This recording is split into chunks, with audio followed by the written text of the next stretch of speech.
ইয়েমেনের ইরানি সমর্থনপুষ্ট ইসলামী প্রতিরোধ আন্দোলন, যার অবিশ্বাস্য ক্ষমতায় এখন সর্ষে ফুল দেখছে নেতানিয়াহুর সরকার। প্রতিরোধ দলটির একের পর এক হামলায় ইসরায়েলিরা এতটাই বিপর্যস্ত যে যুদ্ধ বন্ধ আর নেতানিয়াহুর সরকারের বিরুদ্ধে ক্ষোভে ফেটে পড়ছেন তারা।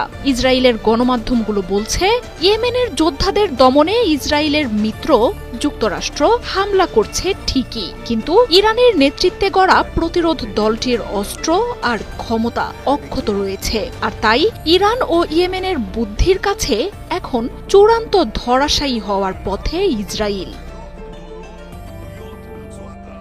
প্রায় ২ বছর ধরেই ফিলিস্তিনের সমর্থনে ইসরায়েলের বিরুদ্ধে যুদ্ধ চালিয়ে আসছে ইয়েমেনের প্রতিরোধ যোদ্ধারা। আগের মেয়াদে নেতানিয়াহুর দেশটিতে হামলায় তারা ব্যবহার করেছে সাধারণ ক্ষেপণাস্ত্র।